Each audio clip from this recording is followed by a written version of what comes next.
좋으니까, 효과가 있으니까. 20, 30대, 40대 이때는 중요한 일 있으면 무조건 사실 맞는 게 좋고. 안녕하세요, 콜라겐 닥터 박미소 원장입니다. 정말 오랜만에 인사드리네요. 오늘은 너무 좋은 안티에이징 시술인 스킨보톡스에 대해서 한번 알아보도록 하려고 해요. 흔히 알고 있는 이제 일반적인 보톡스와 스킨보톡스의 차이점, 그리고 누구에게 필요한 시술인지, 또 어떤 효과가 있는지, 그리고 언제 맞으면 좋은지 등 이 스킨보톡스에 대해서 설명해 드리고, 제가 오늘은 직접 셀프 시술 해보는 시간까지 가지도록 할게요.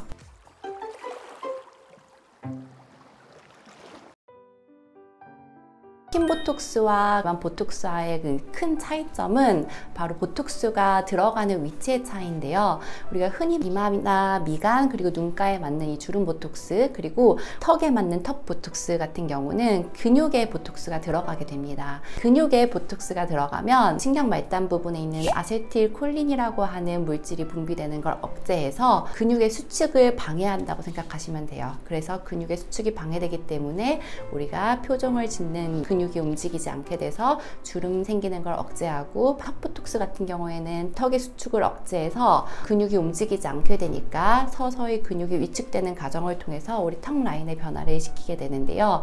이 스킨보톡스 같은 경우는 피부 진피층에 보톡스가 들어가게 됨으로써 그 피부층에서 어떤 여러 가지 효과들을 만들어낸다고 생각하시면 됩니다.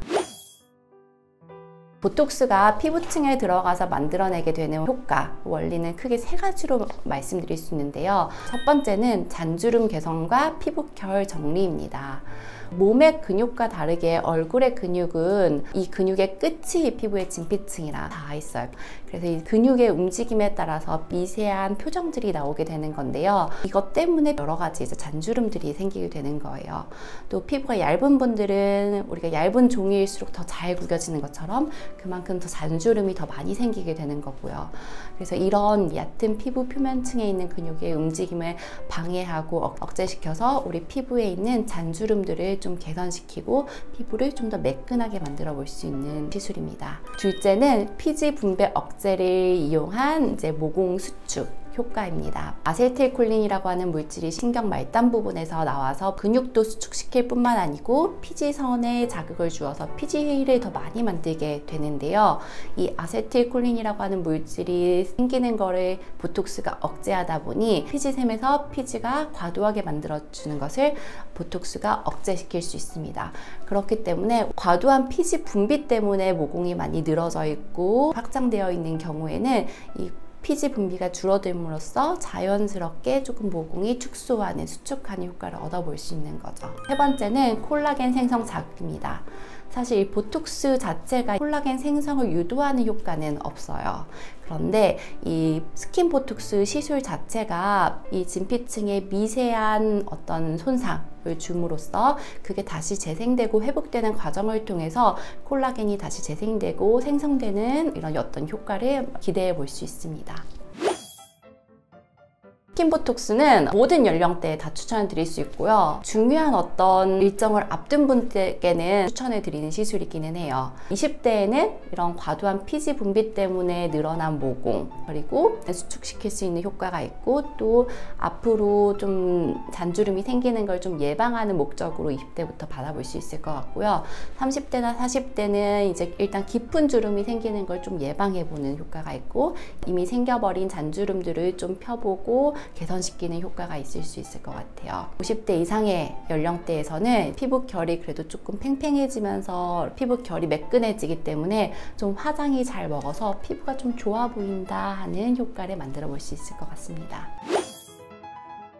스킨보톡스는 제가 봤을 때는 20대 후반, 30대 초반에서 한 번쯤은 이제 시도해 보게 되는 것 같은데요. 그 이유가 보통 그쯤에 이제 중요한 일들이 있잖아요. 뭐 결혼이라든지 취직이라든지 중요한 모임들 같은 게 있는데, 그때 이제 병원에 한번 가보게 되면 거의 대부분의 병원에서 이 스킨보톡스를 좀 권하게 되실 거예요. 왜냐하면 이 시술 자체가 한 번의 시술만으로도 긍정적인 효과를 기대할 수 있는, 그리고 특별한 부작용 없고 특별한 다운타임이 필요하지 않기 때문에 쉽게 접해보는 시술인 것 같은데요. 이제 저는 개인적으로 이 스킨 보톡스가 사실 근본적인 치료의 시술은 아니기 때문에 누구나 꼭 받아야 된다 이렇다기보다는 좋은 메이크업 받는 시술이라고 좀 생각을 해요. 그래서 필요한 때 적재적소에 좀 같이 병행해서 받으면 좋은 시술이라고 생각이 듭니다. 저는 안 받아봤는데 주변에 스킨 보톡스를 받는 친구들이 있어요. 근데 한 번 받은 친구들은 그걸 주기적으로 꾸준히 계속 받아요. 좋으니까, 효과가 있으니까. 20, 30대, 40대 이때는 중요한 일 있으면 무조건 사실 맞는 게 좋고, 이 시술의 장점이 꾸준히 안 했어도 그 한 번 시술로도 효과가 있기 때문에 꾸준히 해야 쌓여야 좋은 시술이 아니고 그거랑 별개 시술로 효과도 만족도가 있기 때문에 그냥 따로 볼 수 있는 시술인 것 같아요. 효과만 놓고 본다면 보톡스는 국산 보톡스나 제오민과 그 외의 보톡스는 효과 차이는 사실 크게는 없어요. 제오민이 내성이 생기지 않는 보톡스로 크게 밀고 나왔고, 또 내성이 다른 보톡스에 비해서 좀 덜 생기는 걸로 알고 있기 때문에 우리가 이 스킨 보톡스를 꾸준히 맞아야 된다. 중간 내성 생기면 절대 안 된다. 아니면 종아리도 보톡스 받고 승모근도 보톡스 받고 뭐 턱도 받고 정말 주기적으로 모든 부위에 많은 용량의 보톡스 내가 지금 사용하고 있다 하면은 이때는 스킨 보톡스도 그렇고 다른 부위도 그렇고 제오민을 사용하시는 게 맞습니다. 저는 이제 스킨 보톡스 맞으러 오시는 분들 얼굴 보고 표정 주름 지어보고 그리고 원하는 효과들 좀 들어보고 충분히 상담한 다음에 이제 진행을 하고 있는데, 스킨 보톡스는 표정을 지었을 때 만들어지는 그 주름을 예방하거나 없앤다기보다는 피부에 있는 자잘자잘한 어떤 선들을 조금 완화시켜주는 시술이거든요. 그래서 이제 우리 어떤 주름을 피고 싶어 하시는 분들은 좀 더 주름 보톡스 먼저 권장드리고요. 또 어떤 분들 중에서 좀 나이가 들수록 모공 주변에 지지하고 있는 콜라겐이나 엘라스틴이 노화돼서 좀 줄어들어서 그냥 늘어져 버리거나, 아니면 우리가 중력 때문에 밑에 방향으로 처져서 모공이 길어져 있다거나 하는 경우들이 있는데, 이럴 때는 스킨 보톡스로 어떤 근본적인 해결이 되거나 드라마틱한 효과를 내기는 좀 어려워요. 그런 분들께는 또 모공과 관련된 시술을 같이 권장드리고 있거든요. 그래서 열 자극을 줘가지고 피부에 콜라겐 재성을 이제 다시 될 수 있도록 CO2 분할 이제 프락셔널 레이저라든지 뭐 3D 광채라든지 하는 시술들과 병행을 볼 수 있고, 또 써마지도 피부에 많은 열자극을 통해서 피부 진피층의 콜라겐을 풍부하게 생성될 수 있게 만들기 때문에 이런 써마지 등과 같은 시술, 아니면 리쥬랑 같은 것 좀 피부에 건강한 영양물질을 줘서 재생이 잘 될 수 있도록 하는 이런 시술들과 좀 병행해 보는 것을 생각할 수 있고요. 또 이 턱라인에서 스킨 보톡스의 효과가 나타나는 건 이제 이 밑에 넓은 목근이 있는데 얘네가 이렇게 잡아 당기면서 턱이 좀 무너져 있을 때 있거든요. 라인에 이렇게 딱 달라붙는 느낌보다 이렇게 이 경계가 조금 불분명해 보일 때가 있어요. 그때 턱 라인에 스킨 보톡스를 놓으면 얘네가 좀 경계가 살아나면서 좀 더 샤프해 보이고 이런 효과가 있는데, 그게 아닌 정말 이렇게 불독살이 늘어져 있다거나 팔자가 두툼하게 위에 늘어져 있다거나 하는 거는 울세라라든지 당겨주는 시술들, 아니면 실리프팅 이런 것들이랑 같이 병행을 해볼 수 있어요. 어쨌든 스킨 보톡스는 그 어떤 시술이랑 병행해도 괜찮고, 시술이랑 병행했을 때 어쩌면 더 극적인 효과가 나타날 수 있는 시술이어서 약간 이렇게 시술계 미원? 조미료 같은 역할을 하는 시술이고, 병행했을 때 다른 시술에 어떤 해가 되지도 않고 다운타임이 길지도 않으니 정말 안전하게 해볼 수 있는 시술 라고 생각하시면 될 것 같아요. 저희 채널에서 셀프 시술 영상은 처음인데요. 제가 오늘 한번 스킨 보톡스를 제 얼굴에 직접 주사해볼까 합니다. 디자인을 좀 해보면 사실 한 2달 전쯤에 이마 보톡스를 맞긴 해서 주름이 조금 이마는 덜 있는 상태인데 이쪽 위주로 이마는 진행할 거고, 보통 근육 보톡스 놓을 때 이렇게 눈썹 위쪽에 놓으면 눈이 이렇게 많이 처지거든요. 근데 이제 스킨 보톡스는 좀 엄청 얇게 조금 소량 들어가면은 어느 정도 여기 위에 주름 있는 것도 커버되긴 해요. 그래서 살짝 제 여기 약간 있는 주름 커버하고, 미간은 제가 지금 없어서 미간은 근육 보톡스로 들어가는 게 좋아서 놔두고, 여기 꽃점점 주름 많아서 이렇게 하고, 이제 눈가, 여기 살짝은 있는 부분 살짝 위쪽만 하고, 이제 턱라인 쪽 들어가면 턱라인이 밑에서 당겨주는 넓은 목근이 좀 덜 당겨지고 살짝 위에 달라붙는 효과가 같이 있어서 그쪽 라인, 약간 라인 쪽 따라서 진행해볼까 하고요. 한번 진행해볼게요. 엠보싱 만들면서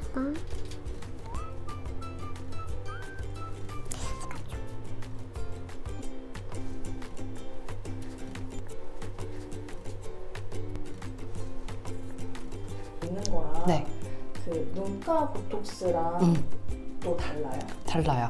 근데 이제 눈가는 조금 자연스럽게 원하는 분들은 저는 그냥 눈가 근육 보톡스도 살짝 얇게 여드린 편이고요. 스킨 보톡스랑 주름 보톡스 농도가 조금 달라요. 근데 20대, 30대, 40대 초반까지 자연스러운 거 원하면 스킨 보톡스로 눈가는 좀 어느 정도 커버되고요. 근데 이제 조금 굵은 주름이 웃지 않아도 이렇게 잡혔다 하면은 사실 그때는 이제 눈가 주름 보톡스 같이 병행해야 돼요.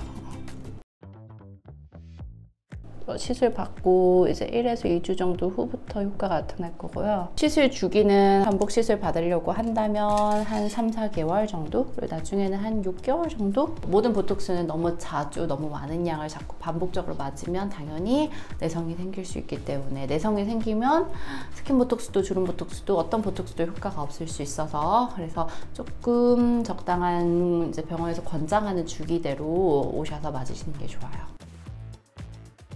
스킨 보톡스 맞으면 이게 막 엄청 뭔가 드라마틱하게 내가 있었던 주름이 다 확 펴진다 이런 느낌보다는 뭔가 화장했을 때나 빛 반사됐을 때 이게 더 약간 반짝반짝해 보이는 남반사가 안 일어나기 때문에 피부에 미세한 주름들이 이렇게 쫙 펴지기 때문에 빛 있는 데서 더 이렇게 반짝반짝해 보인다. 특히 제일 먼저 받는 데 부위, 모공이나 이마 같은데 이런 데가 좀 효과 있다고 생각하시면 되고요. 그래서 안 그래도 어떤 분이 얼마 전에 여기 이렇게 부위독살 이렇게 처진 분이 있었는데 나이가 50대셨는데 스킨 보톡스로 이렇게 달라붙게 할 수 없느냐? 그거 안 된다. 그런 분들이 계세요. 그러니까 그런 것도 이제 보톡스로 다 해결이 된다고 생각하셔서 보톡스가 만능은 아닌데 엄청 정말 근본적인 솔루션을 확 해결해주는 그런 느낌보다는 피부에서 살짝 메이크업 받은 것처럼 광나 보이게 하는 그런 효과가 있는 것 같아요. 그래서 또 이런 데도 살짝 보톡스 이제 들어가면 약간 달라붙게 할 수 있거든요. 근데 이것도 우리가 뭔가 살이 있는데 살이 있던 사람이 그냥 싹 없었던 것처럼 이렇게 돌아가게 만든다기보다 어느 날 나 봤더니 슬림해 보인다? 약간 하는 정도를 얘로 만들어줄 수 있다. 근데 이제 확실한 건 이 보톡스를 아시는 분들은 당연히 중요한 일 앞두고는 무조건 받으려고 하시죠. 중요한 일 앞두고 한 1, 2주 정도 전에 오시면 멍에 들어도 커버가 되고 그리고 효과도 한 1, 2주 이내로 효과가 나타나기 때문에 한번 효과가 어떻게 나타나는지 한번 볼게요. 이렇게 해서 셀프 시술 다 끝냈고요. 사실 엠보싱 있었던 것도 벌써 이마에 있는 것도 많이 들어가긴 했거든요. 이제 시간 지나면 보톡스 약물이 흡수되면서 없어지는 거기 때문에 보통 반나절이면 이 엠보싱 증상은 다 사라진다고 보시면 되세요. 피부에 주입한 주사바늘 자국들도 아무리 길어도 사실 5에서 7일 이내에 다 사라지거든요. 통증에 있어서 걱정하시는 분들이 조금 있으시더라고요. 통증은 진짜 리쥬란보다는 안 아프고요. 모공 정도 조금 아프고 그 외 부분은 정말 무난하게 그냥 막 진행할 수 있다고 생각하시면 될 것 같아요. 스킨 보톡스에 대해서 궁금하셨던 점들은 다 해결되셨을까요? 이 스킨 보톡스가 정말 간단하고 효과도 어느 정도 보장되어 있고 부작용도 사실 거의 없고 다운타임도 거의 없기 때문에 정말 쉽게 권장할 수 있고 또 쉽게 만족할 수 있는 시술이긴 한데 궁극적인 치료를 위한 시술은 아니기 때문에 꼭 시술 받기 전에 병원에 내원하셔서 본인의 상태에 대해서 진료 받으시고 어느 정도의 효과가 나타날 수 있는지 예측하고 시술 받으시는 걸 권장드려요.